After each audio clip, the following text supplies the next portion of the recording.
Now, Dr.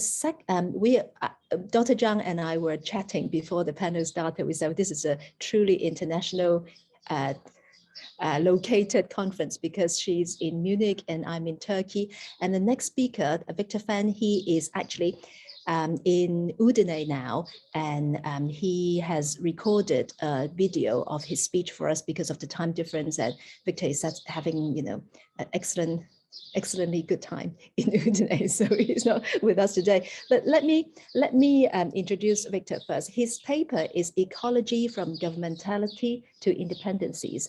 And Dr. Victor Fan is reader in film and media philosophy in the Department of Film Studies, King's College London, and a film festival consultant. He graduated with a PhD from the Film Studies program and the Comparative Literature Department of Yale University, and an MFA in Film and Television Productions at School of Television and Cinema, University of Southern California. He is the author, including Cinema Approaching Reality, Locating Chinese Film Theory, and Extraterritoriality, Locating Hong Kong Cinema and Media.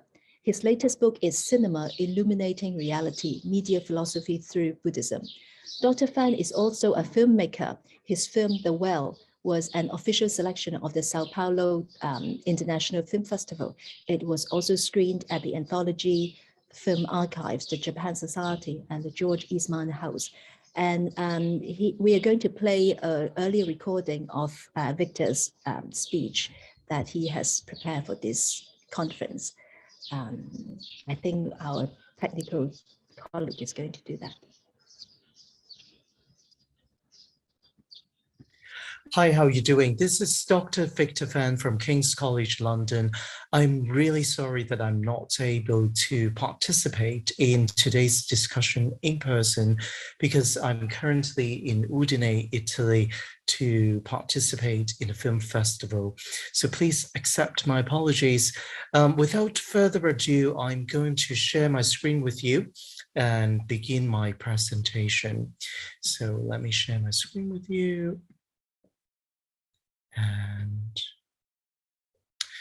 okay, and my topic today is called Ecology from Governmentality to Interdependencies. Now, in the ecosystem is an apparatus. Thomas Pringle traces the term ecology to its use in cybernetics, social sciences, as well as critical theories, and points out that it is often used to indicate the interactivity and biophysical reality. In other words, many ecological thinkers still presume that natural, human, and technical existences are a priori individuated and mutually insurmountable, and their coexistence is instrumentalized for governmentality and management. Meanwhile, the more recently proposed notions of shengtai wenming, or ecocivilization, which has its root in the neo-Confucian debate from the 10th to 17th centuries, largely reiterates ecological thinking in anthropocentric terms and is symptomatic of the human desire for planetary control. In this presentation, I conduct a study of Buddhist ecological thinking and reconsider relationality in accordance with the principle of dependent originations. By rethinking natural, human, and technical existences as an assemblage of interdependent conditions that are constantly in the process of interbeing, interbecoming, and interaffecting, we can become mindful of the damage our decisions are to their interexistences when we see them as instrument of governmentality and management. As Pringle argues, in the Euro-American context, ecological thinking emerged in the 1970s amongst cyberneticists as an attempt to make sense of an epistemological shift. Such a shift came with two interrelated tendencies since the 1950s.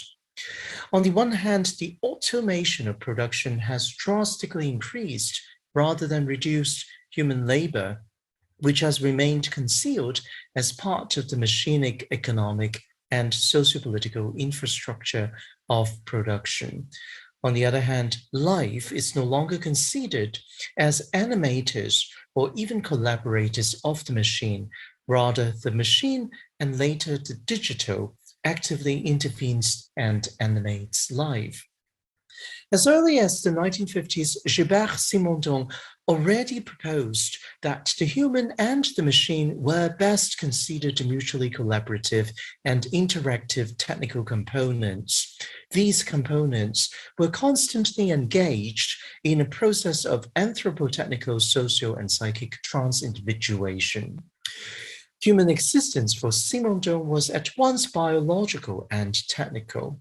By the 1990s, Bernard Stiegler assumed a more pessimistic perspective.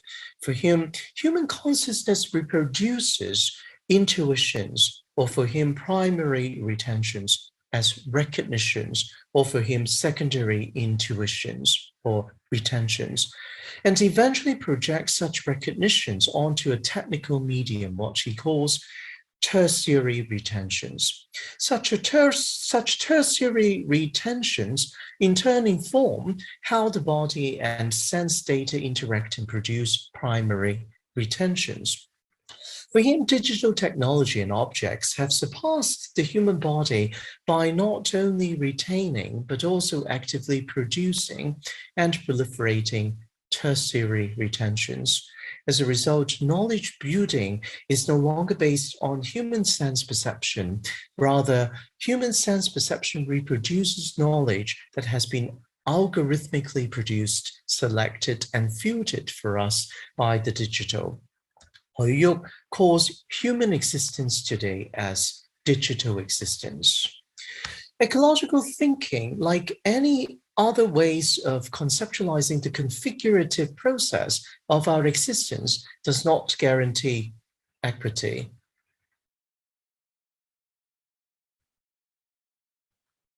As Pringle suggests, early cyberneticists in the 1970s were employed by corporations. They adopted ecological thinking to understand how the automation of labor and animation of life could be perfected via digital technology. As Adam Nozick points out, under neoliberalism, ecological thinking has been widely accepted as a method of design in the development of technology of surveillance, digital production of knowledge, intervention of life, and governmentality. In this case, ecological thinking, which seeks to rethink the relationship between human and machine, as well as other technical and digital assemblages in relational terms, can be conveniently conceived under capitalism as anthropocentric structuration. It is also a misconception that a dialogue with Asian methods and epistemologies can automatically avoid anthropocentrism. For example, anthropocentrism and relational thinking have always been a tension in the scholarly debate in China and was brought to the fore in politics around the 2nd century. As Michael Puet points out, at that time, Confucian scholars Dong Zhongshu was engaged in a debate with followers of Sima Tian on the relationship between the emperor and the feudal lords.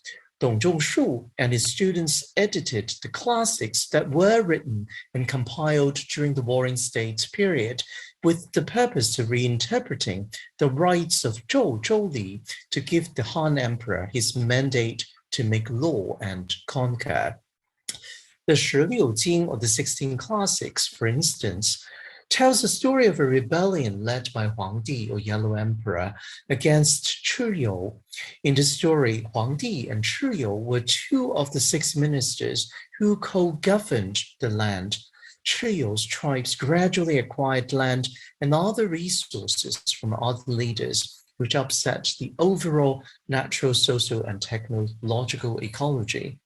The other 5 ministers, including Huang Di, used what the text calls fa, meaning an ecological order of law, as a sheng, or measurement, to justify a military intervention.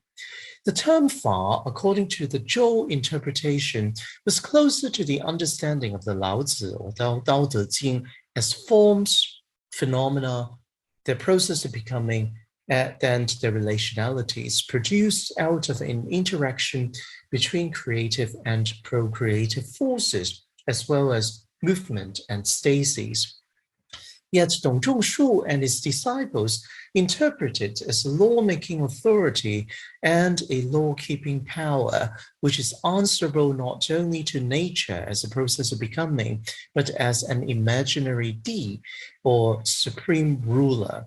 The insertion of the notion of Di, or the supreme ruler, as an anthropomorphic embodiment of authority, was supposed to maintain order by 自然, or letting the process of becoming be.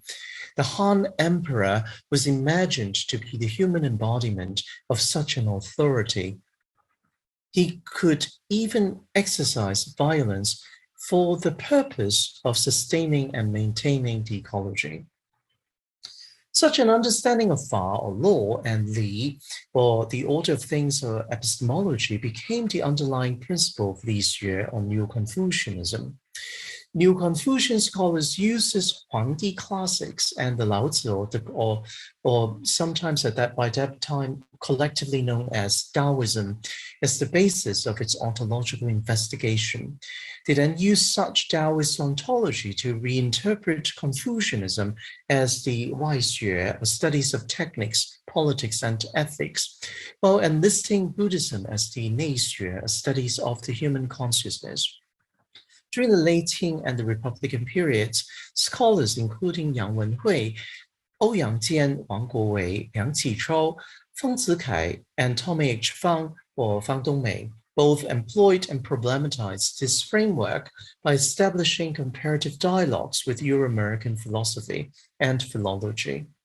In the 2000s, the Chinese Communist Party, CCP, adopted this framework and proposed the idea of Tianxia, or heaven and earth, a proposal to replace Euro-American colonial and post-colonial thinking by reimagining a world order based on an open negotiation between nation states or regions to adjudicate on their resources and needs.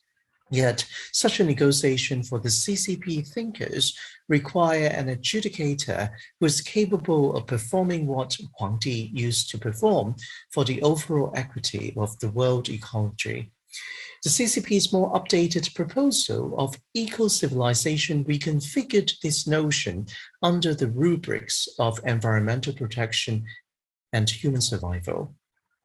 In the entire debate on neo-Confucianism from the Song to the Ming dynasties, Buddhism was regarded as an anomaly, as it follows a logic and an epistemology that are drastically different from those in Confucianism and Taoism.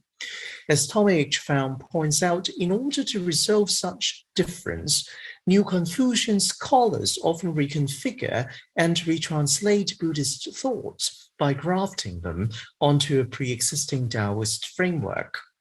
Interestingly, such willful mistranslations have generated three major misunderstandings of Buddhism among neo-Confucians, and today the CCP thinkers. First, that emptiness of something is misconstrued as emptiness as something. Two, that detachment from affects as a form of active engagement is misinterpreted as detachment as detachment. Third, that here and now is immanent in our lived experience is misunderstood as a transcendental concept. These mistranslations therefore persuaded neo-Confucian scholars and CCP thinkers today that Buddhism is fundamentally nihilistic and transcendental. However, how does Buddhism help us think ecologically? Now, because of time, I want to use Yogacara philosophy as our entry point. Yogacara scholars believe that the existence of all sentient beings and inanimate objects does not arise from any universal or individual self-nature. Rather, they are informed out of dependent originations. Each mode of existence or being is therefore a condition of other modes of existence, or being. In fact, the very concept that a being or object exists on its own is a perceptual conceptual proliferation. The assemblage of conditions, known as the alaya consciousness, constitutes the constantly changing interrelationships between my existence and the existence of all other beings. Thus, the forms they constitute are generated and extinguished from one temporal point instant to another. In our day-to-day lived experience, we often have the impression that the sensory perceptual domains of our consciousness intend toward other consciousnesses. This is because our ignorance of the principle of dependent originations is so strong that all the potentialities and conditions that constitute the consciousness which generate dispositions and afflictions, meaning desire and greed, anger and frustration, as well as delusion, known as manas, which in turn govern the way forms are informed and perpetually discriminate the self from the other. Our ignorance and self-centeredness also make it extremely difficult for us to conceive of an ecology that is not based on the discrimination between self and other, as well as human and machine. In the light of Buddhist philosophy, we can see that the three conditions of political existence as understood in Euro-American political philosophy, namely individuality, subjectivity, and autonomy, are founded on the assumption that consciousness is consciousness of something. If all forms are interdependently originated from one moment to another, there are only interbeing, interbecoming, and interaffecting.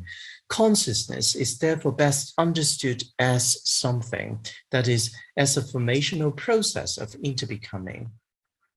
As Thomas Lamar points out, the Buddhist notion of interdependent originations differ from Euro-American notions of causality in a significant way. Euro-American notions of causality is fundamentally built on a spatio-temporal fabric, and in our day-to-day experience, such fabric is often plotted in linear time. In this sense, a process of becoming is often construed as a process of becoming something. As Xuan Zhang argues in the 成为世论, or discourses on consciousness only, dependent originations do not necessarily imply that A causes B causes C, and so on, ad infinitum. Rather, we can reconceive all conditions and potentialities as an atemporal or extratemporal assemblage, or what Gilles Deleuze calls plane of immanence, whose actualizations and manifestations constitute our sense of time, as well as all aspects of our lived experiences. In this process, each individuated form, that is a sentient being or inanimate object, is a point of convergence of a cosmic assemblage of conditions. As Thich Nhat Hanh would argue, what I call me is informed by a cosmic layout of interbeings and interbecomings. The consciousness or process of becoming that involves me also involves all other sentient beings and technical objects, namely digital media, or today digital mediations that made possible our interconnected processes of individuations or trans-individuations. But as Tom H. Fang argues, Buddhism also rejects the idea of predetermination. 4th to 5th century Buddhist philosopher Vasubandhu argues that on a day-to-day basis, potentialities that are based on technical and biological memories and dispositions are actualized into manisakaras, or karmic impulses, impulses that would run on autopilot unless we become mindful of their operation. By being mindful of how each impulse initiates and is initiated by an assemblage of interdependent conditions here and now, a present is actualized. Such an actualized present is also a potentiality that can reconfigure the very interdependent conditions that will produce a less afflictions-generating future. In other words, mindfulness enables the sensory perceptual domains and the thought domain of the consciousness, that is the so-called body and the embodied mind, to fully comprehend these domains' own direct relationship with the alaya consciousness without the intervention of manas. This is what Buddhism calls a detachment from manas, which enables the sensory, perceptual, and thought domains of the consciousness to engage in the here and now directly, with a mindfulness of how the karma, that is speech, action, and thought, here and now can in turn become part of the cosmic assemblage of conditions that will be actualized and manifested as the future. It also allows these domains of the consciousness to nurture those non-afflictions generation seeds, that is potentialities and conditions, and to give rise to a more positive future. To conclude, the mindfulness of an individual, or more properly speaking, an individuating being or process of becoming, may sound insignificant. However, each individual is an interbeing and a process of interbecoming and inter-affecting. In this sense, each seemingly insignificant anthropotechnical reconfigurations can create an effect that ripples out to the entire ecology of interbeings and interbecomings. As Thomas Lamar argues, the echo in ecology is therefore best understood as an interval/non-interval between affecting and being affected, at which point what Simondon calls individual milieu coupling, or in Buddhism, the process of interbecoming, actively reshapes all their interdependent conditions here and now. Once again, I apologize for not being able to share more discussion with you today, but I will definitely listen to all the other papers, and hopefully we can communicate in the near future by email to exchange our ideas. And thank you very much for listening, and I will definitely see you very soon. Bye-bye.